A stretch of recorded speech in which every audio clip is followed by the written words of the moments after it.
Vamos para a bronca?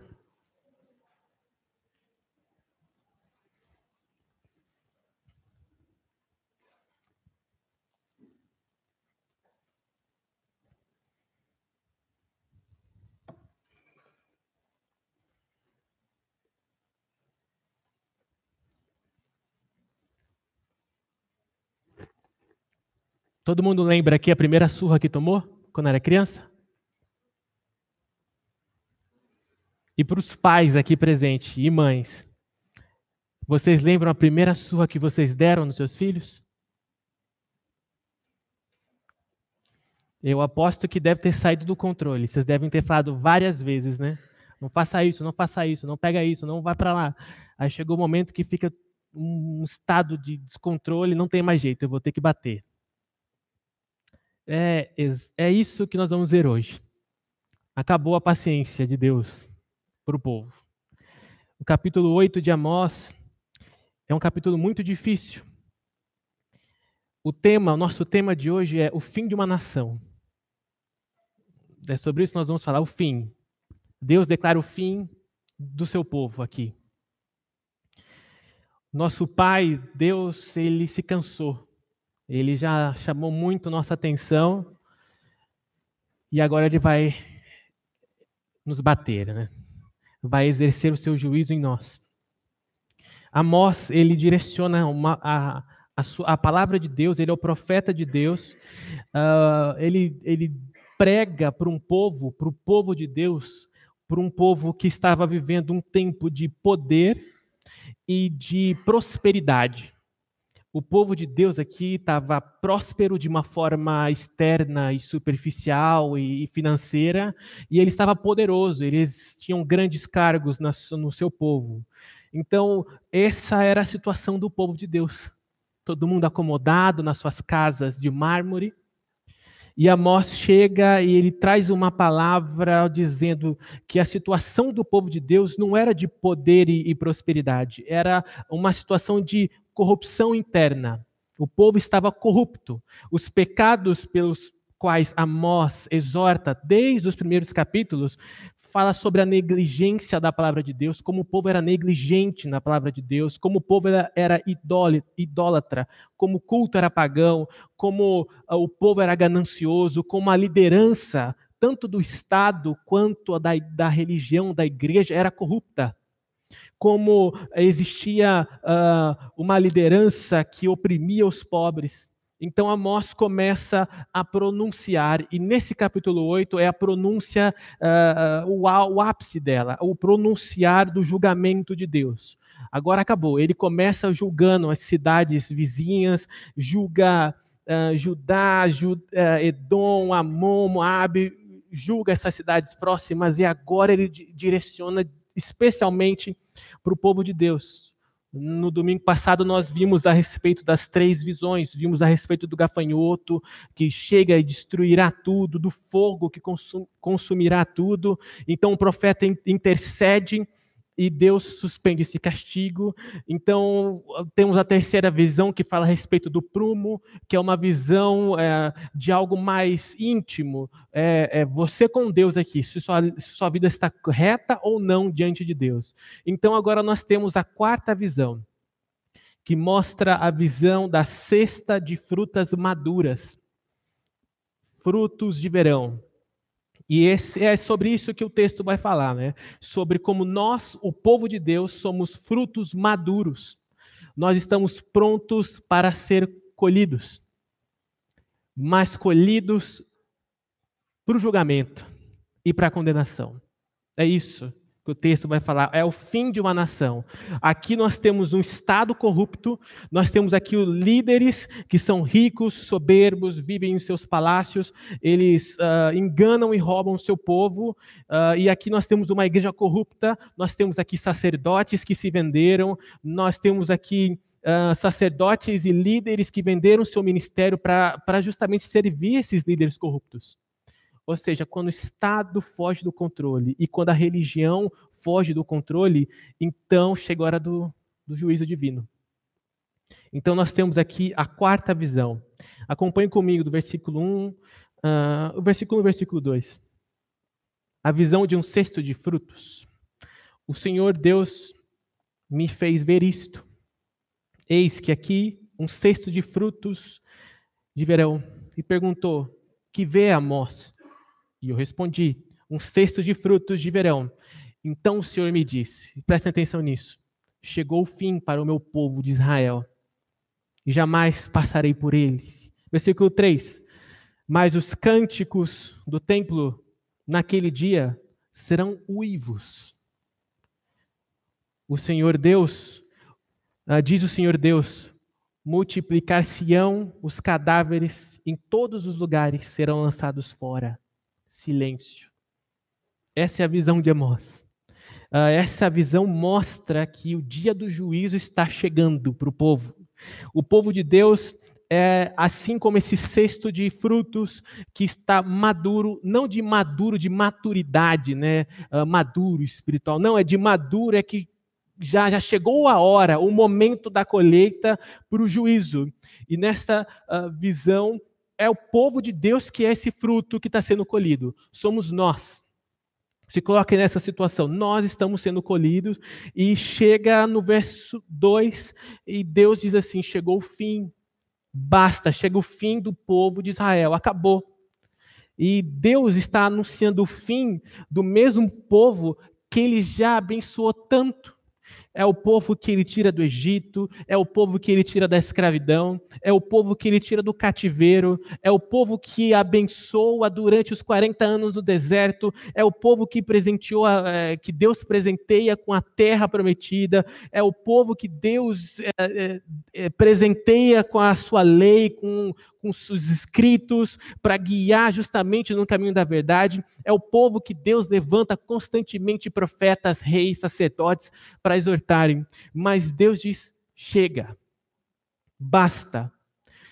E a resposta do povo, dentro de todos esses acontecimentos, é rebeldia, é um povo que não quis ouvir a Deus, é um povo que se acostumou de alguma forma com o sagrado.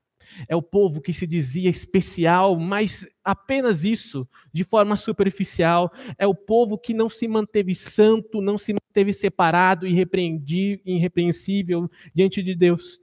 Então chega um momento que o pai fala, olha, chega, eu já falei isso, vocês continuaram, tem um momento que não dá. Chegou a hora da surra.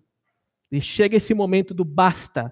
É o momento em que os cânticos serão transformados em lamentos, uivos. É o momento que nós vamos ver em seguida que o sol, a criação se apaga, que a terra vai se estremecer, que as festas serão transformadas em luto. Esse é o momento, esta é a situação do povo que não quis ouvir a palavra de Deus. É o povo que perde os seus privilégios. Nunca me esqueço da frase do meu pai, que sempre antes de me bater, ele dava a última exortação e falava, filho, não deixa o fácil ficar difícil. Eu sabia que o bicho estava pegando aí. Não deixa o fácil ficar difícil. E essa é a situação. Quando diz no versículo 2, e jamais passarei por ele, é uma referência, é a mesma expressão usada em Provérbios, capítulo 29, quando diz assim, quem insiste no erro, depois de muita repreensão, depois de muita insistência, esse será destruído sem aviso. Essa situação. Insistiu tanto, sabe quando insiste tanto que na última vez o pai nem avisa, já pega pelo braço, ou já dá aquela sentada na perna? É esse momento, já nem avisa mais, basta, já chega. Quando nós insistirmos nos nossos pecados, nos nossos erros, demasiadamente, ao longo da nossa vida, haverá um momento em que nós seremos quebrados. Vai ser um momento em que não vai ter escapatória. Este é o momento que chegou para o povo de Deus. Que Deus fala, chega. E não adianta, nós contamos com a nossa situação. Poxa, mas eu estou aqui essa noite de terno aqui para os irmãos, eu estou livre desse julgamento, eu estou aqui pregando, ou eu dou aula de escola dominical, eu estou há mais de 30 anos frequentando aula de escola dominical, olha o status que eu tenho. Esse é o momento em que Deus quebra a falsa religião. Não tem mais escapatória. Não tem, não é etéreo, não é status, não há nada que nos salva. É esse momento de desespero. E olha que sério, o texto diz que a matança no povo de Deus, olha, entendam isso, irmãos. Deus vai julgar o seu povo. E no povo de Deus, a matança vai ser tão grande que não vai ter onde enterrar os corpos. O versículo fala assim, a matança será tão grande, não vai ter tempo para enterrar os corpos. E eu não estou falando isso de povo que não pertence ao povo de Deus. Eu estou falando ao povo que pertence, nós aqui. Esse é o juízo. É o tema. E no fim só vai sobrar o quê? Silêncio. O versículo encerra dizendo, silêncio. Essa é a visão. Esse é o nosso tema. É o fim da nação. E de início, ele nos mostra que mostra uma nação que está preparada para esse juízo, está amadurecida para esse juízo. E do versículo 4 ao versículo 6, ele vai mostrar por que essa nação está preparada. Porque é uma nação corrupta, corrompida. E ele vai mostrar isso, vai mostrar os exemplos. E prestem atenção. Como em algum aspecto nós não nos parecemos com esse povo que vai ser julgado. Olha só no versículo 4, olha os exemplos da corrupção do povo de Deus. O exemplo da opressão ao pobre, como nós oprimimos as pessoas, o nosso próximo. Versículo 4, ouvi isto, vós que tendes gana contra o necessitado e destruís os miseráveis da terra. Aqui ele está falando sobre a cobiça do crente, como nós somos cobiçosos, como a cobiça oprime os pobres. E é interessante que, às vezes parece que quanto mais nós temos, e eu vou usar aqui dinheiro como exemplo, quanto mais dinheiro nós temos, parece que é mais difícil que ele seja utilizado para ajudar os pobres ou para a honra e glória do Senhor. A pessoa que até hoje me emociona, um diácono em Cuiabá, que é a pessoa mais desapegada e mais amigável e calorosa e receptível e ofertante e dizimista que eu conheço, é um senhor que vende salgados nas portas das escolas em Cuiabá. Esse homem dizima, esse homem ele oferta para os missionários nacionais. Ele pega as contas desses missionários e deposita todo mês. E ele vende salgado. E sustenta sua mulher, seus filhos e constrói a sua casa. Compra tijolo por tijolo. Isso é incrível. E nós temos tanto, e às vezes é tão difícil. É isso que esse texto está falando. Quando nós oprimimos, quando nós deixamos de ajudar os necessitados, os miseráveis aqui. E o texto continua mostrando mais um exemplo. Quando nós desprezamos o culto. Olha só no versículo 5, dizendo: quando passará a festa da lua para vendermos os cereais? E o sábado, ou sabá, o dia do descanso, para abrirmos os cereais de trigo, diminuindo o efa e aumentando o ciclo e procedendo dolorosamente com balanças enganadoras. Aqui nós temos um exemplo interessantíssimo. Aqui nós temos pessoas que eles estão obedecendo e estão observando um calendário religioso. Quando ele diz festa da lua nova, o sábado, e quando vai acabar o sábado, são pessoas que obedecem às tradições religiosas, mas essas pessoas não veem valor mais no sabá, no dia do descanso aqui. Não, eles querem que passe logo esse dia para continuar vendendo as minhas plantações, para lucrar. Chega, ou seja, o dia do Senhor, Deus não é mais importante, o culto divino não é mais importante do que o seu coração. É isso. E eles ficam nos seus atos e cerimônias religiosas assim, quando vai passar logo? Quando vai acabar para ir para casa?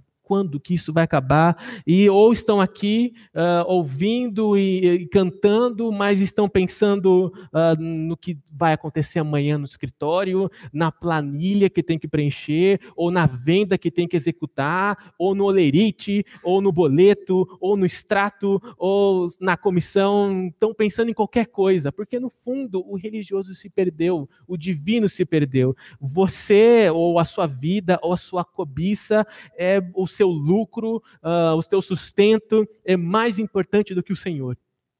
É isso que o texto está dizendo, é o desprezo pelo divino. Isso que ele está falando. E no versículo 6 ele mostra como essa cobiça é séria. Diz assim no versículo 6, no finalzinho, diz assim, o refúgio do trigo. Ou seja, quando é o final da colheita, quando a colheita já está misturada com terra e aquilo já não pode ser mais consumido, até isso eles vendem para ter lucro. Até isso. Essa é a situação.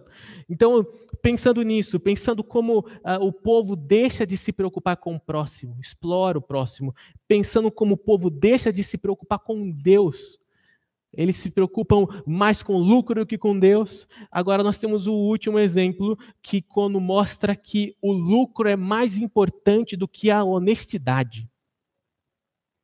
No final do versículo 5, olha, eles diminuem o efa, eles aumentam o ciclo, eles procedem dolorosamente com balanças enganadoras. Versículo 6, para comprarmos os pobres por dinheiro e os necessitados por um par de sandálias e vendermos o refúgio do trigo. Ou seja, aqui é o ataque à moralidade e à ética do crente. Ou seja, o primeiro ponto é explorar o próximo. O nosso relacionamento com o próximo foi corrompido. O segundo ponto é o nosso relacionamento com Deus. Nós não nos importamos mais com Deus. E agora é o nosso relacionamento interno. Se o nosso relacionamento com o próximo, nosso relacionamento com Deus está corrompido, agora o nosso relacionamento ético, moralidade está quebrada. Agora nós não mais nos preocupamos com as pessoas, não mais nos preocupamos com as nossas atitudes externas, nós exploramos mesmo. Essa era a situação do povo. Por isso que quando o departamento infantil, Jaque, se reúne, a Jaque insiste tanto em doutrinar essas crianças.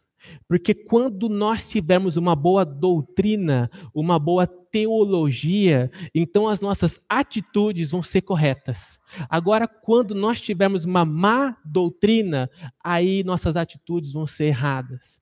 Esse é o encucar, que na reunião passada a Jaque tentou falar para nós. A responsabilidade de encucar a palavra de Deus, a necessidade de nós ensinarmos os nossos filhos o caminho que eles devem andar.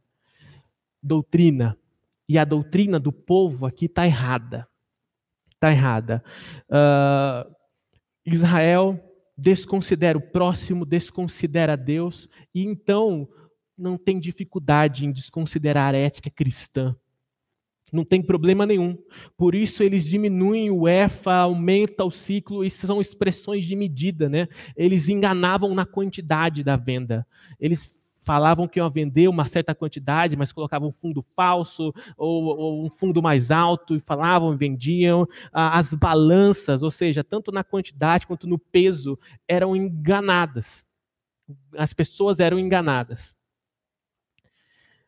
E isso é interessante a gente pensar, porque a gente está falando aqui da área da questão profissional e de comércio. E se você pensa assim, olha, Deus se relaciona aqui ou em algumas áreas não da minha vida, aqui está mostrando o contrário. A questão do comércio, a questão da vida profissional, totalmente relacionado à vida do crente. Deus está presente na sua vida em todas as áreas. Todas as áreas. E Deus exige de você, exige de mim, exige do seu povo, exige justiça, exige verdade e exige santidade.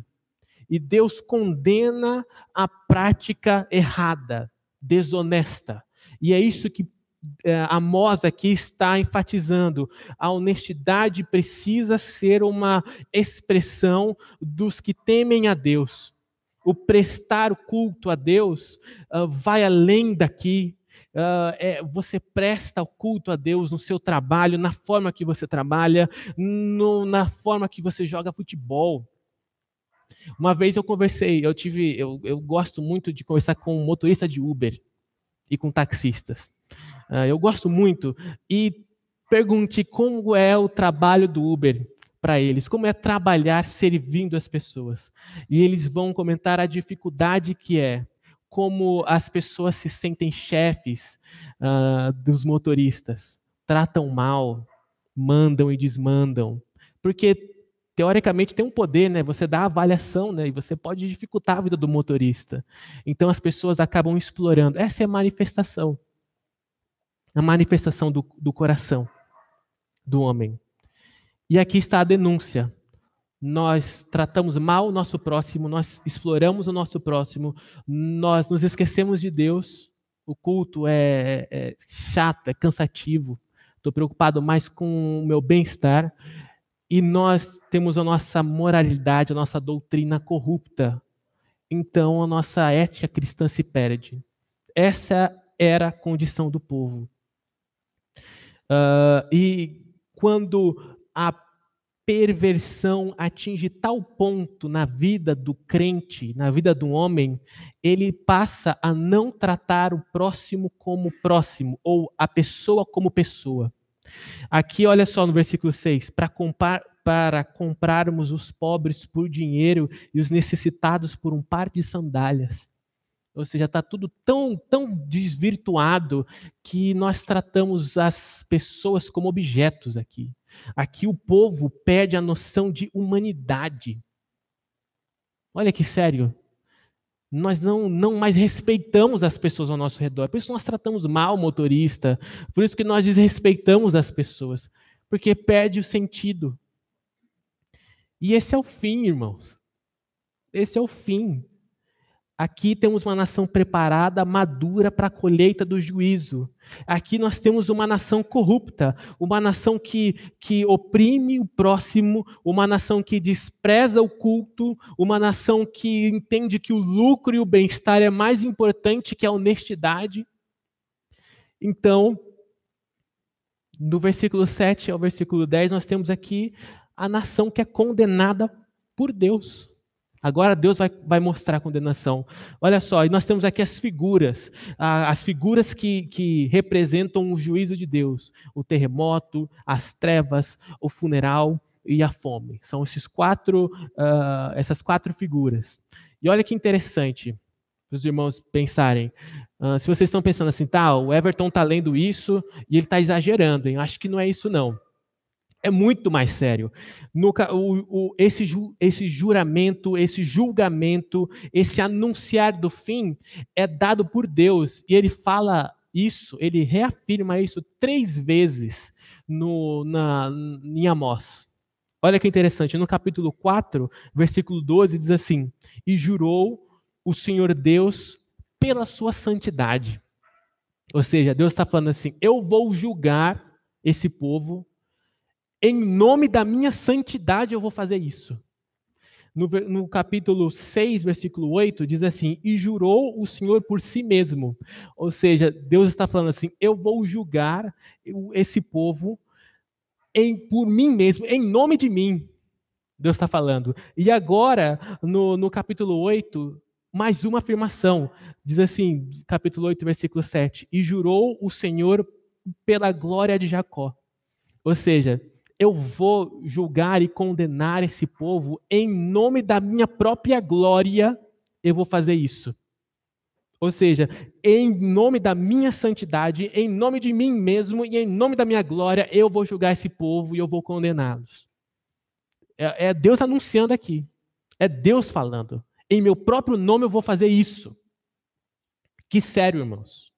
Deus jura pela sua própria glória. Esse é o Pai. Esse é o nosso Pai. Então ele mostra as figuras. Versículo 8.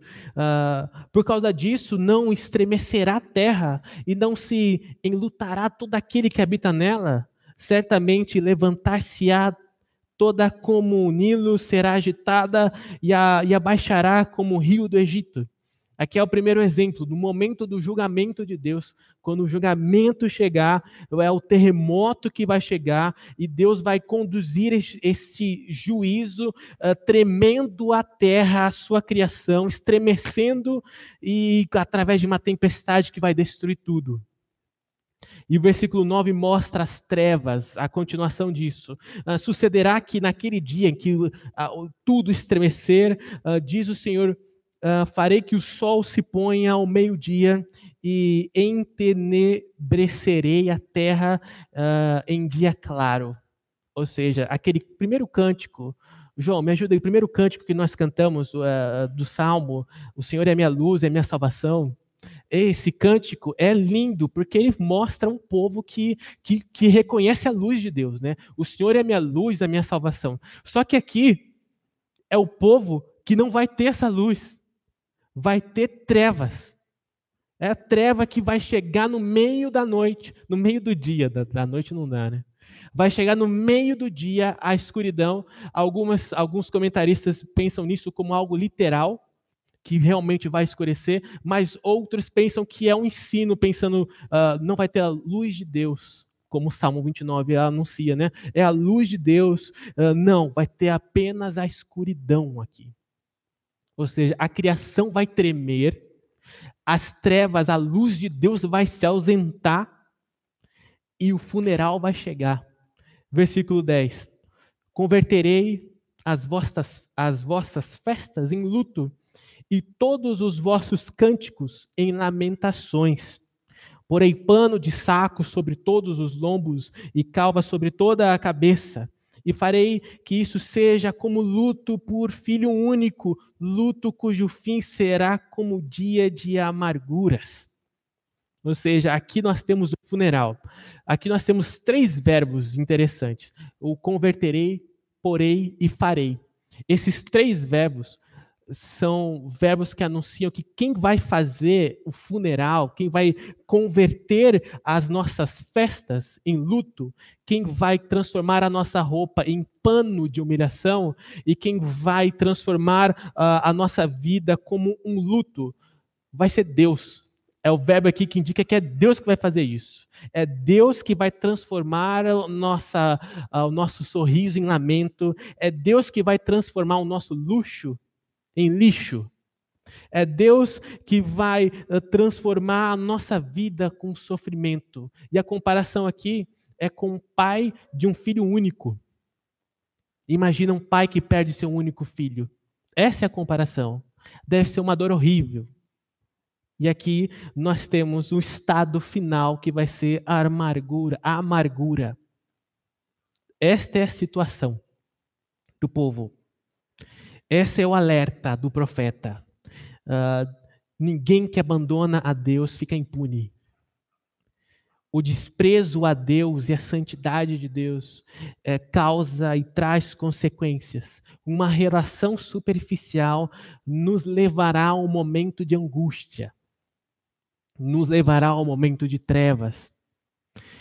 A diferença de um crente para um ímpio não são as circunstâncias da vida.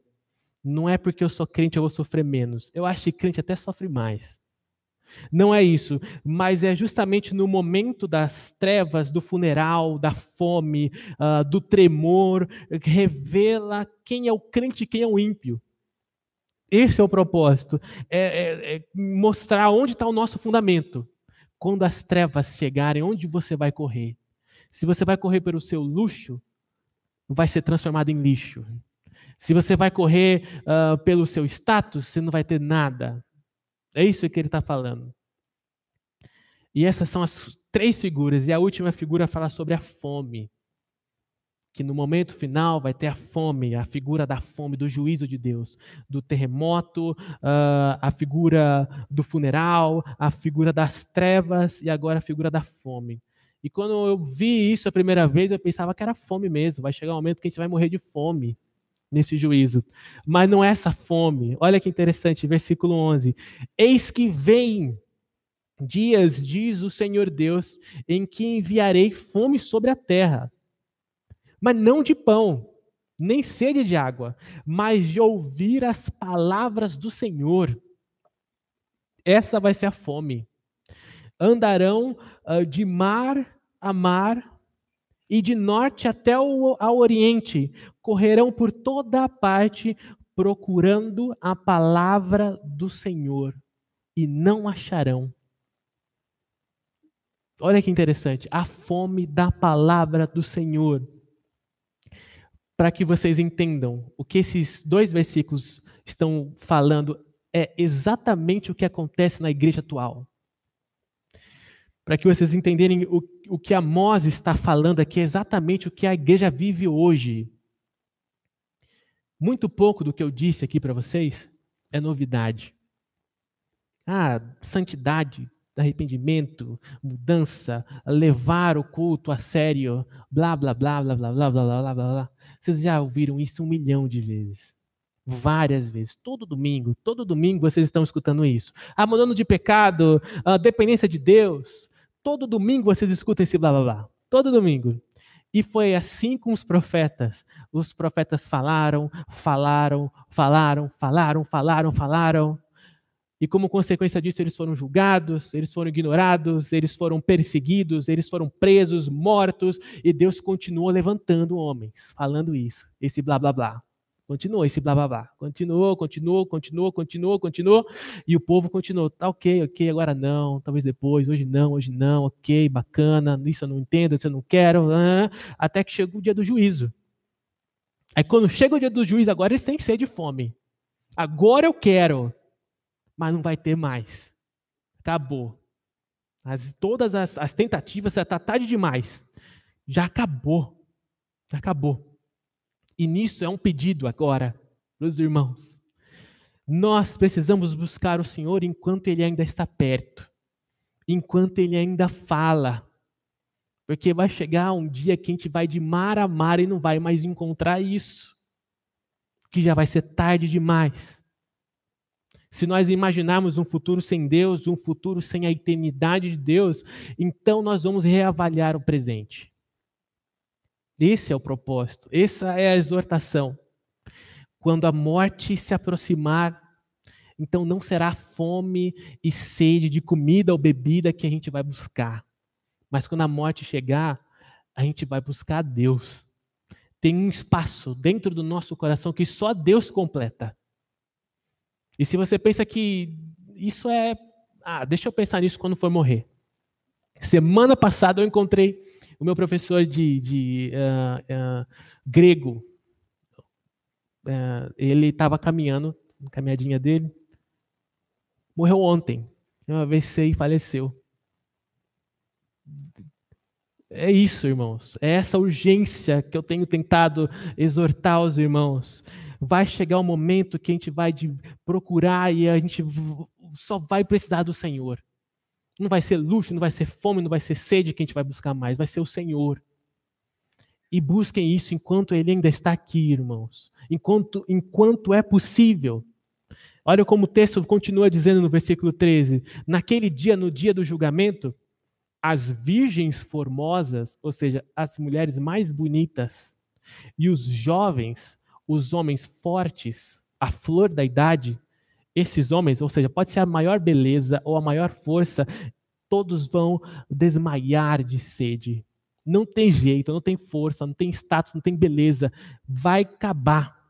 Nós vamos desmaiar de sede. E os que agora juram pelo ídolo de Samaria e dizem como é certo viver o teu Deus, Odã, e como é certo viver o culto de Berseba.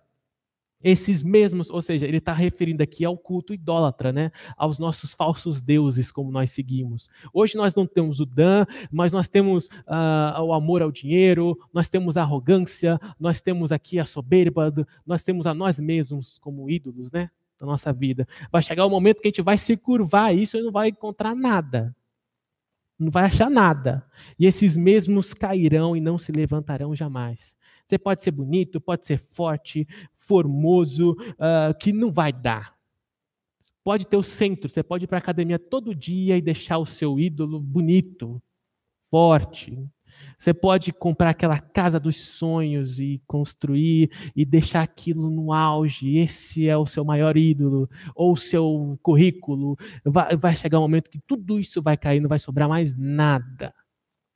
Nada. É isso que ele está falando. E estes mesmos cairão e não se levantarão jamais. Esse é o veredito do Senhor.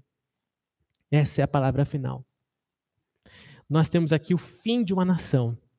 Nós vimos que nós temos aqui uma nação preparada para o juízo, madura. Nós vimos aqui uma nação corrompida, uma nação que oprime o próximo, uma nação que despreza o culto divino, o relacionamento com Deus, e uma nação que internamente já está com a sua ética e moralidade podre, já engana. E nós temos aqui uma nação condenada pelo próprio Deus, que vai vir terremoto, vai vir as trevas, vai vir o funeral e vai vir a fome. E ele encerra do versículo 11 ao 14, mostrando que essa nação sentiu a fome tarde demais. É tarde demais para sentir fome. Mas eu quero chamar a atenção a algo interessantíssimo, que passou despercebido, graças aos comentaristas, que eu consegui achar isso. Quando no versículo 2 diz, e andarão de mar a mar, de norte até o oriente, é uma expressão que originalmente é um ditado popular que está dito errado, porque não era de norte até o oriente, era de norte a sul. Mas Amós muda isso. Não é mais de norte a sul, é de norte ao oriente. E por que não o sul? Olha que interessante, irmãos. E eu já encerro dizendo isso para os irmãos. Por que não o sul? É porque no sul é onde ficava Jerusalém. Olha que interessante. É no sul onde estava o templo do Senhor, é onde os profetas exortavam, é onde essa palavra era dita. É no sul que é onde estava a palavra do Senhor. Ou seja, eles vão vagar de mar em mar, vão de norte ao oriente, porque eles não querem ir para o sul. Porque eles não querem se arrepender. Esse é o diferencial. Eles não querem se arrepender, eles não querem se voltar a Deus. Eles preferem ser destruídos, eles preferem contar com os seus deuses ou qualquer outra coisa e não com Deus. Eles se afastam de Deus para que eles continuem com a sua vida superficial, com a sua religiosidade superficial, mentirosa, hipócrita, para que eles possam viver a vida deles. Essa é a situação. Entendam isso, irmãos, mesmo com o anunciar do fim, eles continuam orgulhosos e não se voltam a Deus. Esse é o povo. Esse é o povo. É um povo que não tem arrependimento. É um povo que continua com essa religião superficial, mentirosa e hipócrita. Por isso que para nós é tempo de arrependimento. É tempo de voltar para o sul. É tempo de voltar para Deus. É tempo de voltar para o templo do Senhor. É tempo disso, irmãos. É tempo de nos curvarmos ao Senhor. Como vai ser o seu amanhã? Amanhã, essa sua semana. Você vai continuar ignorando? Vai para o norte, vai para o oriente, vagar de mar em mar? O nosso desafio essa semana é voltar para o sul, voltar para o Senhor. Volta para o Senhor. Esse é o nosso sincero desafio. Mude o seu relacionamento com o próximo, mude o seu relacionamento com Deus e mude o seu relacionamento interno, a sua ética, a sua moralidade. É isso que nós precisamos. Nós precisamos de crentes dispostos a isso, a abandonar essa falsa religiosidade. Que ame mais o Senhor do que ame mais a si mesmos. Esse é o meu desejo, irmãos, que nós possamos estar mais perto da cruz, mais perto do Senhor. Que nós possamos ficar constrangidos por esse Pai que é tão paciente. E Ele vai ter paciência com você mais uma vez essa semana. É tão paciente.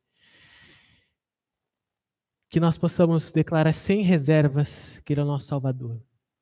Pense nisso enquanto nós cantamos um hino 222, mais perto da cruz.